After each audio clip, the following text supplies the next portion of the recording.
Can Arizona State finish in the top 5 again next season? Let's stop stalling and start talking wrestling. What's going on, wrestling fans? My name is Josiah, and welcome to Fanco Wrestling, your source for college wrestling news and discussion. And this week, we're talking about Arizona State. Well, I'm going to run down the lineup preview for you, as well as discussing 3 of my big predictions for the team. Because Arizona State was an exciting team last year. I mean, finishing off the season top 4, only losing out to Oklahoma State, Penn State, and Iowa. I mean, this is a big deal for the Pac-12. And there's been a lot that's been happening with them actually in this offseason and the postseason. One of the big things first is Anthony Valencia announced that he will be returning. He's using his extra year of eligibility. He's excited to get it done, and I don't blame him for wanting to return. You know, finishing 8th place last year wasn't where he wanted to finish. Still got onto the stand nonetheless, and that's an exciting accomplishment. But the other guy, Cordell Norfleet, it's, as of the recording of this video, it's uncertain whether he will return or won't return. I suspect that he's probably going to return, considering where he finished last year. He made the blood round last year, didn't get onto the stand, and I think you're going to see him he'll be thirsty for that competition to get onto the stand. There's one more senior actually for Arizona State, and that's Corey Crooks. Now, Corey Crooks was the national qualifier at 149 pounds, but he's actually transferring out to Oregon State. So he's transferring out now. So who's going to fill the spot for Arizona State? Well, Jesse Vasquez at 149 pounds in the top, was actually a top 20 recruit in his class. He's a 4-time California state champion, and I think he's going to be looking to fill that spot pretty darn well for Arizona State at 149 pounds. Will he be a national qualifier? I mean, it's yet to be seen how he's going to do actually in the college level, but I will say that Arizona State has pretty good success with guys from out west. Look at the Valencias, for example. Who else is transferring in and out other than those seniors, other than that senior and Corey Crooks? Nick Ramos, another guy who's transferring out to Rutgers. He was a non-starter last year. It's a loss, but looking at guys like Corey Crooks, who was a national qualifier, that's a big loss in points, or at least a couple points in even dual meet points as you look to the regular season and the NCAA championships. But then look at who's transferring in.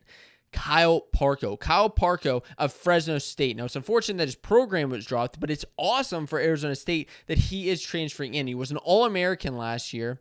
He got onto the stands, and he actually placed 6th place last year, but it was at 149 pounds. I suspect we're going to see him at 141 this year for Arizona State. So let's head on over to the board to look at some of the other returning All-Americans to Arizona State.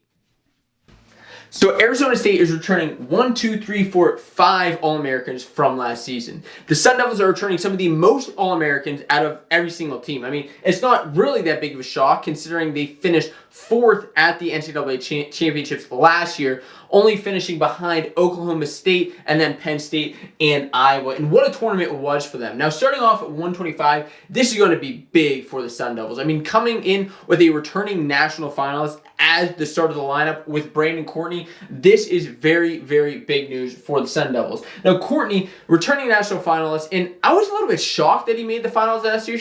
Maybe shocked's not the right word. Maybe it's surprised, just at how well he performed. And it was a good shock. It was a good surprise. And nobody should have been. I mean, he wrestled his butt off the entire year, and especially when he got to the big stage. Now, that's the interesting thing about all of these Sundevils, is that honestly, they performed relative to where they were seated.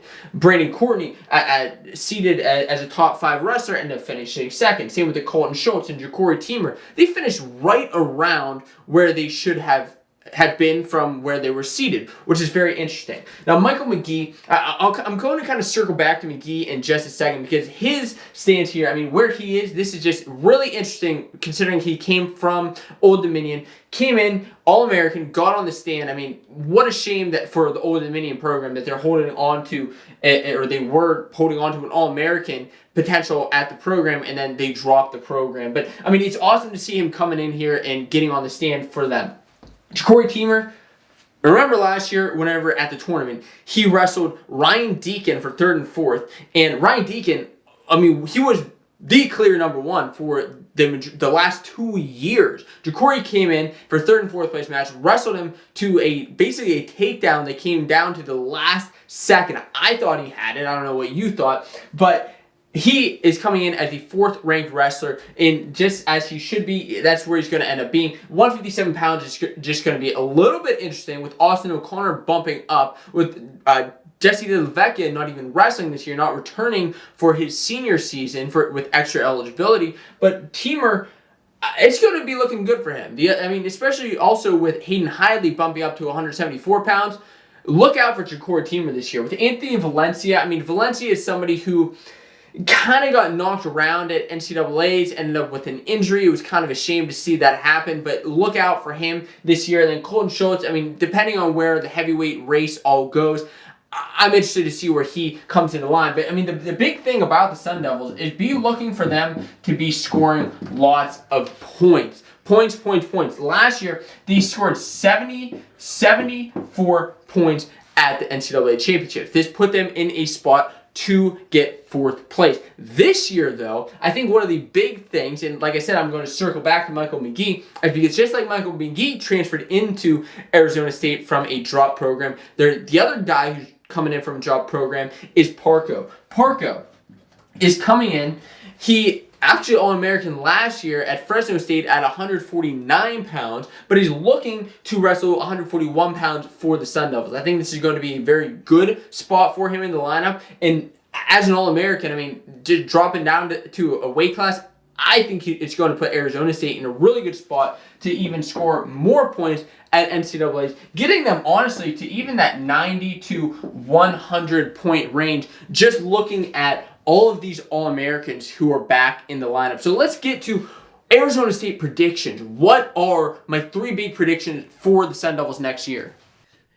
And I do have a couple of big predictions for Arizona State. Now, the first one, maybe it's a big one, maybe it's not, but the first one is that Arizona State will outscore Oklahoma State at the NCAA Championships. I think that they are going to finish top 5 again. Like I said, 5 returning All-Americans, and technically 6, if you want. You're including Kyle Parco, so 6 returning All-Americans to the squad. This is huge news for Arizona State. So let's look at why I'm saying they're going to outscore Oklahoma State. That's the thing here, is why am I saying Oklahoma State? Well, Oklahoma State finished 3rd, of course, last year, and I think they can outscore them. Now, Oklahoma State finished with 6 All-Americans. You see these All-Americans highlighted in red right here with 99.5 points. Well, Arizona State finished with 5 All-Americans and 74 points. Now, the thing that's kind of the difference here for Oklahoma State is that Oklahoma State is losing an All-American in Bula Wallen, who's not returning with his extra year of eligibility, while Arizona State is gaining an All-American in Kyle Parco. This is why I think, as well as with other additions to the lineup, with Jesse Vasquez at 149, even if he makes a blood round, that's adding points to their total score. And he's somebody potentially could make the blood round.